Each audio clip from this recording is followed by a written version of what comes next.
Welcome. In this lecture, we will discuss about homogenization and gas stirred ladle. Basically, the gas stirred ladle is used to homogenize the bath homogenize the bath. Okay, so there is a homogenization and gas stirred ladle. Now here basically we will discuss the significance of homogenization in ladle, why it is required, and then we will discuss about the mixing time and correlation. And mixing time is basically used to characterize the extent of mixing in a bath. Okay, and mixing time and this correlation we will discuss, and also we will discuss the effect of nozzle configuration, different types of nozzle configuration for gas stirring in the bath. So these are the concepts that will be covered. Now here first of all, the significance of homogenization in the ladle. Why homogenization in the ladle is important? Homogenization means basically thermal homogenization as well as compositional homogenization.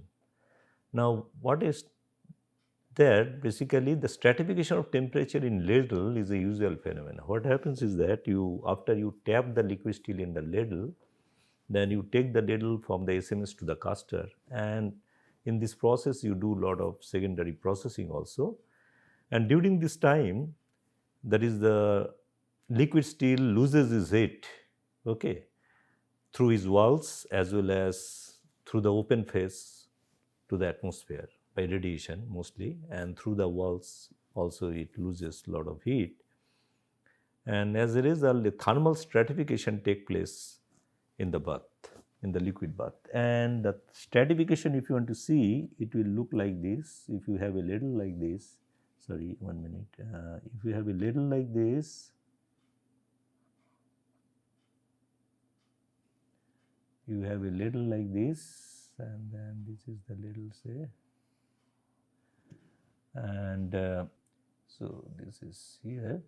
So you can have this type of stratification of temperature because heat is losing, right? Heat is losing from the wall like this, and this is heat is losing everywhere, and then from the top surface also you may have some slag layer also. Okay, from here there is the heat will be losing. As a result, you will have this type of isotherm. This is T1, say this is T2, this is T3, and obviously T1 greater than T2 greater than T3. So in the ladle, this type of stratification take place because heat is losing from the side, well, all four walls. As a result, all three walls as well as from the top surface it is losing. So you will have this type of contour, a circular contour somewhat like that, and the outer contour will have the minimum temperature, and as you proceed towards the center of the bath, the contour will have higher temperature. So this type of stratification take place. So, and we need to get rid of this thing. Okay. So stratification of temperature in the ladle is a usual phenomenon. It happens. Also, the compositional homogenization is also an issue to avoid compositional stratification in liquid bath. Compositional homogenization means if you make some addition, alloy addition on anything, and in that case, it has to be mixed within the bath for an uniform composition. If you don't mix it properly, there can be a compositional stratification also. Okay. So thermal stratification, compositional stratification, those are the things, and that will be take place in the ladle. And for the concast, that is if you want to for the continuous casting, right? Continuous casting, the liquid with the fixed superheat can only be cast. That is, if you change the superheat, liquid superheat, if you change, that is when you are pouring the liquid from Tandis to a mold, then when you are pouring the liquid into the continuous cast mold, it should have a fixed superheat, because that is the way the heat extraction from the mold, secondary cooling zone, from here, heat extraction from the continuous cast mold is fixed that way. This is the rate at which will extract the heat such that you can develop a certain amount of skin thickness such that the material come down smoothly, because continuous casting, it is a continuous process. Okay, so the speed of the casting and the superheat, everything should be constant, and this will be commensurate with the amount of heat extraction through the wall, and then only you can cast it properly. Otherwise, there will be failure in the casting. You cannot cast it properly with a lot of defects, and all these things will be there. So continuous casting requires a fixed superheat. So any stratified liquid, that is the temperature, liquid with the temperature stratification, cannot you put into the mold. For example, if you use the trimming ladle and you have a temperature stratification, then what will happen? Initially some low temperature fluid will come, and then slowly from the core you will have high temperature liquid will come. So the superheat will increase with time, and that is not acceptable. That can happen. So that is the thing. So you should have a fixed superheat, and no stratification will be allowed in the ladle. Similarly, the compositional stratification, if you have certain more composition of the liquid and then less composition, as a result, during solidification also, you can have a macro segregation. You can have macro segregation. Macro segregation is a defect, because in some location you can have impurity or the alloying element, whatever it may be, it will be segregated, right? So some portion, some place it will be more, some place it will be less. That will give rise to a stratification. Compositional stratification in the ladle can give your macro segregation into the bath also in the solidified cast. And macro segregation is a defect, right?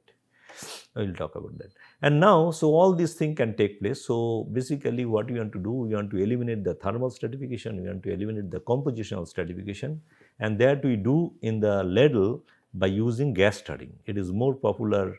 Stirring mechanism is the gas stirring from the bottom. Gas stirring from the bottom is the most stirring mechanism, because the mechanical stirring is not a very good idea in the ladle, and this is the gas stirring which has got the prominence in the ladle. Okay, so inert gas stirring and the homogenization, I will talk about that.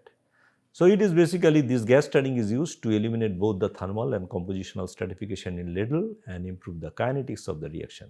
And what happens is that when you inject the bubbles from the bottom, after some time you get a steady state bubble plume. What is called a plume is there, and then with a dynamic size range of the spherical cap bubble finally forms. Basically what happens, from here you generate the bubbles, and the bubbles moves up, and obviously when they are moving up there is a continuous breakup and coalescence of the bubble, and finally they come to a dynamic equilibrium kind of thing, that is the bubble size, shape, distribution become constant, and this is called the bubble plume. And bubble plume come to a steady state after some time, that is, it comes to a steady state with a certain distribution and size of spherical cap bubble as a function of axial distance. Obviously as you move up, the spherical cap bubble will have bigger size. Here it is little lesser. As you are in the more deep, you will have less size. So size, shape, distribution, everything become fixed after some time. That is called the steady state bubble plume, a form finally forms, and the buoyancy, basically the bubble plume moves up, and that basically transfers the energy. As the bubble moves up, it increases in the sizes and then transfer the momentum to the liquid. Okay, so buoyancy in the bubble plume sets the liquid melt into recirculatory flow. This type of recirculatory flow pattern is set up into the bath. Okay, so it is basically the buoyancy of the bubbles that basically transfer the energy. This buoyancy is the source of energy, or the potential energy. That is the source of energy by which the liquid is set into a recirculatory motion like this. And also you can find at the top, these bubbles finally escape through it breaks the slag layer and escape to the atmosphere, and also liquid are moving in a radially outward direction. So it basically, in this region, the slag is taken away. So when the bubble is pushing and the slag is taken away, and then in this region, what happens is that slag get opened up. Okay, so what happens here, that is the slag get, in this case the slag get exposed, that is the slag layer get broken, and the liquid metal get exposed to the atmosphere, and this region is called the slag eye. Okay, this is not a very good thing, because through slag eye, liquid metal can have a direct interaction with the atmosphere. So nitrogen can get into it, oxygen can get into the liquid metal, and that can produce a lot of inclusion and all these things. So slag eye is not a good idea. So thing is that always the attempt is made such that we can reduce the slag I. And obviously the slag I increases with increase in the gas flow rate. More the gas flow rate, bigger will be the slag I. So you have to judiciously use or the gas flow rate from the bottom. Obviously higher gas flow rate with intensely stirs the bath, and some cases it is required, like if you are doing a desulfurization using synthetic slag, you require a very high stirring in the bath such that you can emulsify the slag into the liquid melt, and that increases the kinetics of the process. So in that case you require a very high bath stirring, right? Again, but in case of the homogenization of the temperature and composition, then you don't require too much of stirring. A mild stirring is sufficient, and in case of the mild stirring, your eye opening is also less. That is a good, because you don't have much of interaction. So that is the thing. So in that case, very judicial, that is the gas flow rate judicially controlled. You have to minimize the slag I. And for desulfurization, we use basically high gas flow rate, that is of the order of 1 normal meter cube per hour per ton. Okay. And in case of the thermal homogenization, thermal or compositional homogenization, a 0.1 normal meter cube per hour per ton is sufficient. Okay. So that is the way the gas flow rate is controlled to control the I. And based on the steady state energy balance, right, you can calculate, if you can do that, people has done it, based on steady state energy balance, you can calculate the velocity of this plume, that is the velocity of the bubble plume. You can calculate, that is the velocity at which the bubble plume moves up, as well as you can calculate the velocity of the circulatory flow. Okay, so both the things you can do. So, and how you can do that? That is, you make an energy balance, and then you can establish some empirical correlation. Okay, so you can find, that is the plume velocity can be given by this thing, that is the as a function of gas flow rate of the gas flow rate, and then there is the length of the vessel, as well as, or the height of the vessel, as well as the radius of the vessel. As a function of design parameter L and R, and also operating parameter Q, you can get a correlation of the uprising plume velocity, right? And you can find 4.4 is an empirical parameter, and it basically calculated based on cold model experiment. What is a cold model experiment? You must be knowing that you can make a scale down model of the actual prototype. You can make a scale down model into the laboratory, and you can use some low temperature analog for the slag and metal, and then you can simulate the process. And based on some similarity criteria like geometric similarity, dynamic similarity, and the kinematic similarity, all similarity you consider, and then you can choose the analog that way, that is the low temperature analog. Usually the hot metal, there is the hot metal can be low temperature analog for the hot metal is water, and low temperature analog for the slag is mineral oil. Okay, it has been found that they are dynamically similar. That means the kinematic viscosity is same, both the cases for these analogs. So as a result, we can safely consider there is the hydrodynamic characteristic in the low temperature will be similar to that of hydrodynamic characteristic actually in the industrial scale hot metal. Okay, hot metal slag combination. So that way you can make the cool model simulation, and you can measure the bubble plume velocity, and then you can correlate with the different operating parameters as well as the design parameter, and then you can end up with a empirical constant by regression analysis, like that. So finally you can get this type of correlation, that is the plume velocity, and then average recirculatory velocity, also liquid velocity, can be given as 0.86 of q to the power 1/3 L to the power 1/4 r to the power minus of 0.58. So what does it give? Basically you can see both the plume velocity as well as liquid velocity, liquid recirculatory velocity, both are directly proportional to the gas flow rate. If you increase the gas flow rate, those will increase. If you increase the height, that will increase. That means a deeper pool will give a better momentum transfer. That is, the deeper pool will give a higher velocity, right? But conversely, that is if you have a wider pool, that is if you have a diameter increases or the radius increases, in that case you can have a lesser velocity both for the flume as well as the liquid velocity. Okay. So this can be estimated actually from this equation, and these are quite reliable correlations. Okay. So this way you can calculate this velocity.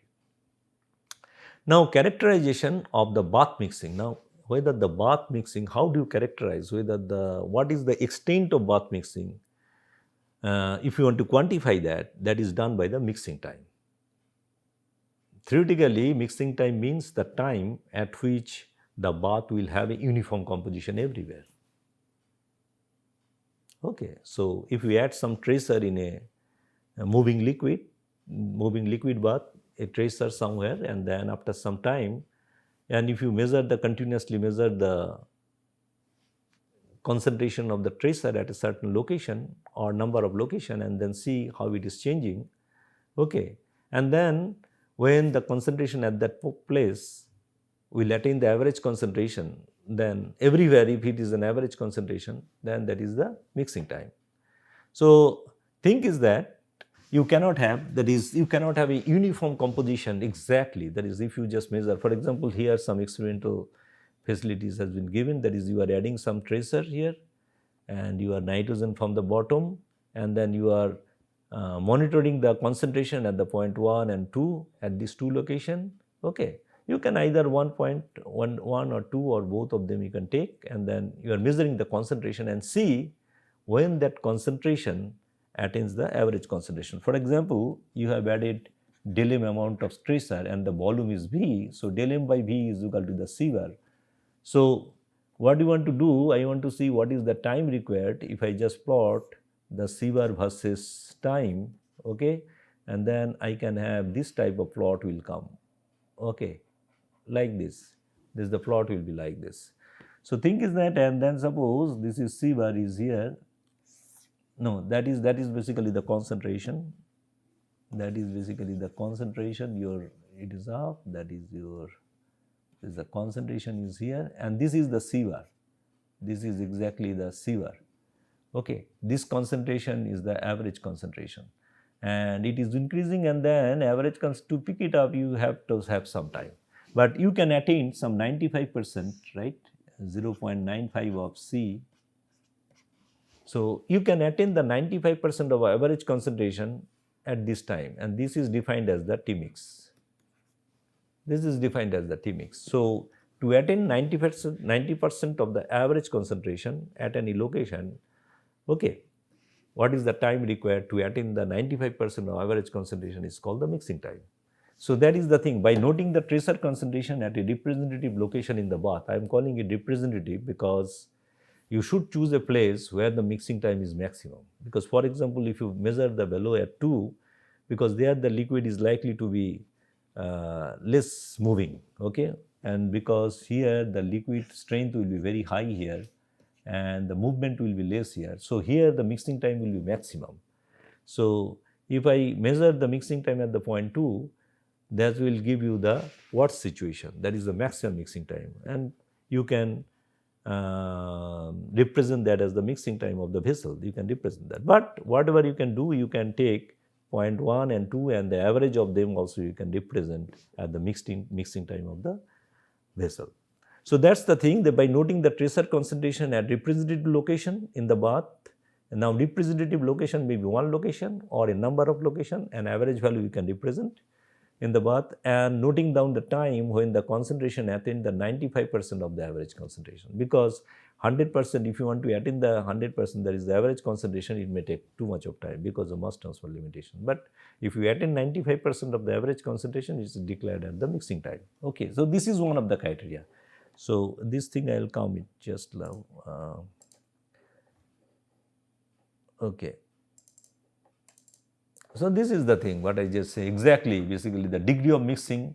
Okay, degree of mixing basically there is a C by C bar, basically you can say C by C bar. So when C by C bar is equal to 1, that means it is, you have just attained the 100%, that is the average concentration. So here you can see, here it is the 90% of This is, you can say 0.9 or something, 95%, right? This is the value is 0.95. This is the 95% point. So this is the time.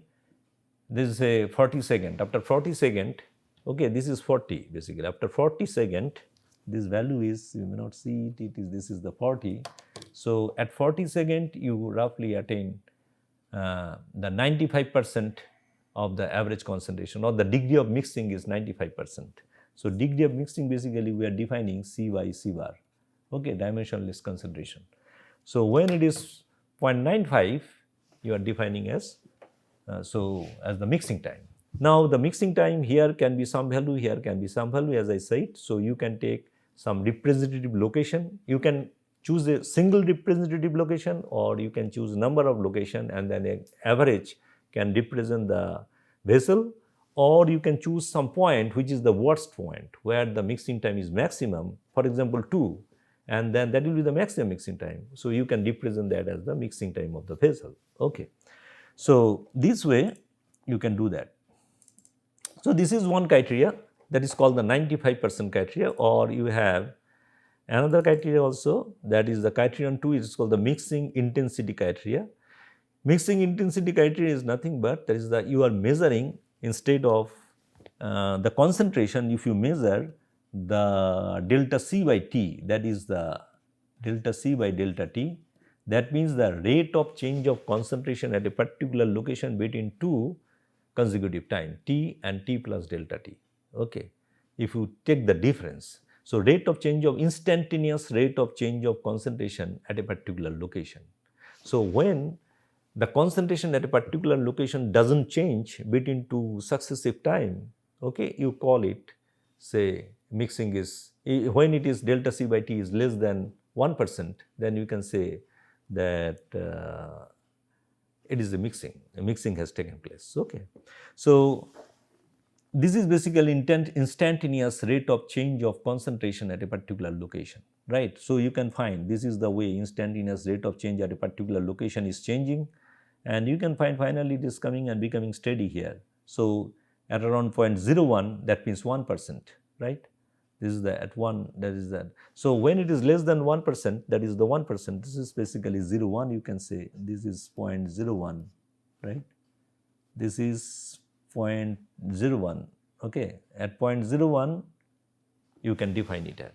Now, so instantaneous rate of change of concentration at a particular location, representative location, or you can take number of location, average of this, you can define as the mixing time. So when the instantaneous rate of change of concentration at a location or a number of location, average you can take, or at a representative location become less than 1%, you call it as mixing time. Okay. So that is the thing. Here the instantaneous rate of change of concentration at different locations are noted, and average instantaneous rate of change of concentration of the bath is calculated. That also you can do. And when such change become less than 1%, mixing time is declared. You call it as mixing time. So this is the way. So basically the mixing time, what does it give? Mixing time gives and basically a measure of extent of mixing into the bath. Okay. So extent of mixing, or how much time does it take. So lower the mixing time, faster is the mixing. That is the kinetics is also fast in that case. So now mixing time correlations. Now you can see this is a correlation, and mixing time correlation T mix with a, this is basically the specific energy input into the bath, specific energy input, okay. Energy input rate, or you can say specific power input into the bath, or you can say specific energy input rate, sigma as the epsilon m dot, okay. So this is watt per kg basically, and this is the time required for perfect mixing, and you can find there is a good correlation between the mixing time and the specific power input into the bath. You can find there is quite good relation, and this data has been taken from 50-ton argon star ladle, 50-ton ACA escape ladle, and 200-ton RH degasser, 65 kg of water model. So water model is there, and these are the all the pilot scale, that is the industrial scale reactor, and water model data is also taken. Cross is the water model data, and you can find all the data. Basically, all data follows the rule. That is the Tm is directly proportional to the mixing time. So this is followed basically. Okay, and you have mixing time correlation with the vessel dimension and gas flow rate. In absence of significant slag layer is also available. This is the T-mix. You can correlate with this thing, and this is also established from the cold model simulation. And 25.4 is the empirical parameter, and Q is the volumetric flow rate, L is the your height of the bath, R is the radius. What you can find is that mixing time become low with increase in Q and with increase in height. So deeper bath and the higher flow rate always give the low mixing time. That means the bath is more highly stirred. Okay, extent of stirring is more. That's why mixing time is less. And again, the same wider the bath, the mixing time become high. Okay, so this is the higher flow rate and deeper pool promotes mixing. And overlying another thing is that this correlation, as I said, in absence of significant slag layer, if you have a significant slag layer, thick slag layer, then mixing time become higher. So overlaying slag layer slows down the mixing. Now specific starting power input in terms of operating parameter, if you just want to calculate that, you can see this is the energy input. Okay, that is the energy input is V into dP, and you can integrate from top to bottom, write that. So V you can write in terms of nRT by P. So then epsilon you can write nRT by T, top to bottom, that is the bottom to top, and dP by dt. And you can write it as epsilon is equal to nRT T bottom minus top, and then that is it is nRT ln of top bottom pressure basically top pressure plus rho gh, basically this is the ferrostatic head rho gh, and then you can write like this. And now you convert to this is the specific rate of energy input. Then what happens, I will just replace, that is the n is basically your what, n is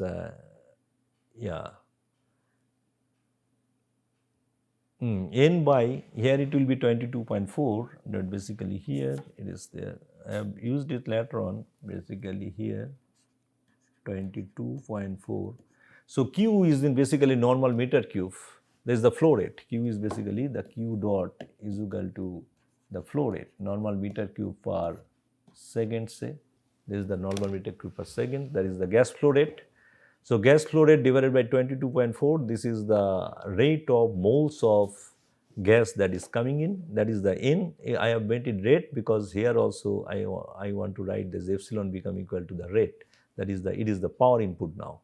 So per unit time how much moles of gas is entering, right?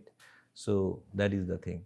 And then R into T, whatever is there. So it is there always. So you can write it 22.4. Right.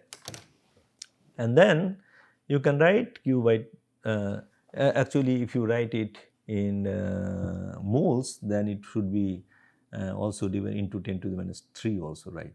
Because it is liter, if you convert it to the 10 to the minus 3, then it becomes your 10 to the minus 3, then it becomes also liter. Because 22.4 liter or 22.4 into 10 to the minus 3 normal meter cube, because that is the thing. So then there is the Q dot by this thing, and RT, there is R is equal to basically the joules per mole degree Kelvin 8.314 T. And then also you convert this, rho density is 7000 kg per meter cube, G is equal to 9.8 meter per second, and H is in meter, then it will be in Pascal. And PT is basically 1 atmospheric pressure in Pascal. If you write it is 10 to the minus 5. So everything in MKS unit, and then you can convert it to this correlation. So the starting specific starting power or the rate of energy input per unit mass can be given by 371 Q dot T ln of 1 plus 0.68 of H. Okay. So this way you can calculate. So simply the specific starting power input in terms of operating parameter you can get. Operating parameter means volumetric flow rate of the gas, temperature and the height. Okay. So now the effect of nozzle configuration on the mixing. This is very important. We can see we can have a nozzle, except this is basically centric nozzle. You can have very perfectly centered, at the center it is there. Or you can have an eccentric nozzle that is away from the axis, this is this way. Or you can have a slight plug, that is the side plug, just adjacent to the wall you can have a plug. So you can have different kinds of plug. You have a centric plug, you can have at the middle of the side wall as well as the axis, or you can have just at the wall. So now you can see what are the different flow pattern. So what you can find in this case, when there is a centric purging, you have a very strong loop. In the upper loop are very strong, and there are two bottom loop which are weak. Dotted line basically represented weak loop. So this is weak and this is strong, this is strong, this is weak. So this is the flow pattern.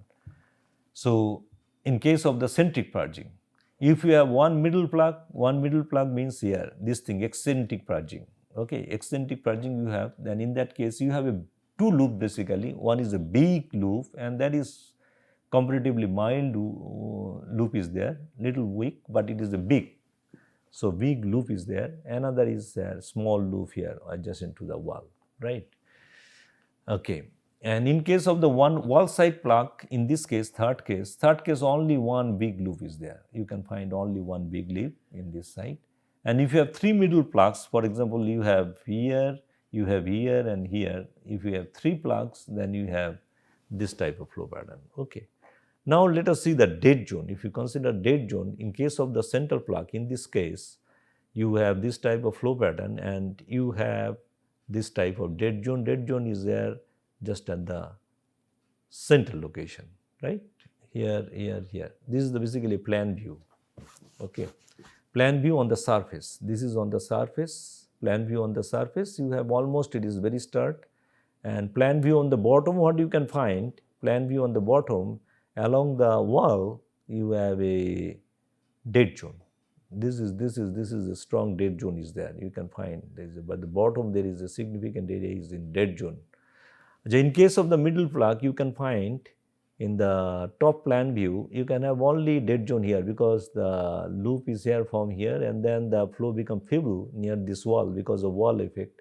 So here you can find one dead zone, that is from the top you can find one dead zone. Similarly at the bottom, although similar location you have a dead zone. Just in this location here you have a dead zone and here also you have a dead zone, that is the thing. Okay, very small dead zone is there. But unlike in the centric purging, there is a big dead zone, as well as there are weak loops also. Here is very weak loop. So that's why the dead zone is creating at the bottom, because this is a weak loop. And in case of one side wall, you can have big loop. Here you can find that the bottom, there is the two dead zones are there, and then here it is only one dead zone. And in case of three middle plugs, situation is not good. So what is best configuration out of which is this one, because here the dead zone is minimum. The dead zone is minimum, but otherwise, since there is a weak loop is there, so in the bottom portion, it is not only the bottom layer, and the above up to this 50%, you will have a dead zone near this is concentric. This is dead zone is there up to a certain height from the bottom. This will be there because of weak loop at the bottom side. So in case of the one center plug, first thing is that your energy distribution is not uniform, where the top part is circulated very strong, bottom part is not at all circulated strong. There is a very weak loop. As a result, in the bottom section, you have a dead zone like this for a considerable height. So huge dead zone is there in case of the centric plug. In case of the one middle plug, the situation is best. You can find there is only one loop and of uniform energy. Maybe a little mild, but it is complete one loop is there. So, and of the same energy. Okay, so basically the kinetic energy distribution will be much more uniform. So you can have a flow which is of equal strain throughout the bath. And as a result, you don't have any, and there is no location where the velocity, where the momentum transfer is very weak. Only small dead zone is there. Dead zone basically means where the momentum of the liquid is very low or the velocity is very, very low, such that the movement of the liquid may be very negligible compared to the movement of the liquid in the other parts. Okay, that is called the dead zone. That is the movement of liquid is considerably low. That is called the dead zone. And in this dead zone, heat and mass transfer is very weak. But you can find in case of the one middle plug, the dead zone is limited to a very small area as a better configuration. And also the flow is uniform. Flow is uniform. Only one loop is there, maybe little mild, but the distribution of energy is uniform. Okay, that is this thing. And one that is the wall side plug also, you can find the dead zone is maybe better than the centric plug, but also it is not as good as the one middle plug. So, and why, if the one middle plug giving the less dead zone, why should I go for the one side wall plug? Okay, so then in case of the side wall plug also, the intensity of mixing, that is it will be also less compared to this. This is there. Okay, so that's why the eccentric purging, this is the second configuration. This configuration is widely used into the industry. One eccentric purging that gives a less dead zone and more uniform energy distribution, kinetic energy distribution. So we have some data here, how uniform the mixing. We have just some data that is here. Basically, we have eccentric purging case we are comparing. Okay, and these are the contour of kinetic energy contour are there, and we are comparing with a reference that is called the induction furnace stirring, because induction furnace is highly uniform stirring kind of. So we have taken this as a reference, and with the reference we are comparing the eccentric purging. So if you can see, in case of the induction stirring, your kinetic energy distribution is more uniform compared to the that is the one centric gas stirred ladle. You can find high energy contours are limited in the top part, 170, 115 and 71 here. Okay.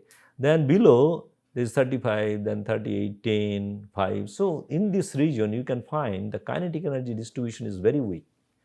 That is, the kinetic energy is very low. That's why this part is weak loop is there, and very strong loop is there in limited to a very small area in the upper part. So centric purging is not good, and compared to this thing, that is the induction stirring, it is more uniform, right? Okay. So what are the conclusion? That is, the bath homogenization is essential operation in secondary steel making to eliminate the thermal and chemical stratification before casting. And gas stirring is usually adopted in the industry for bath mixing. It is the gas stirring that is used mostly. And bath mixing is characterized by the mixing time. And mixing time is usually measured based on 95% criterion at a local point representing the overall composition of the bath. Especially most of the cases there is the single point measurement and the worst point, and then you measure the based on the 95% mixing criteria. That is how much time it takes to attain the 95% of the average concentration. Okay, so that gives the mixing time, and this mixing time basically represents the extent of mixing in the bath. And mixing time is correlated with the specific stirring power of the bath. Okay, so it is usually, and also the mixing time is correlated also bath dimension as well as your operating parameter like gas flow rate. So this is all. That is, the gas stirring is used basically to eliminate the thermal and chemical stratification into the bath, and that is very essential if you want to cast in a modern continuous caster, because continuous caster cannot accept any kind of stratification because it casts liquid with a certain superheat. Okay. Thank you very much.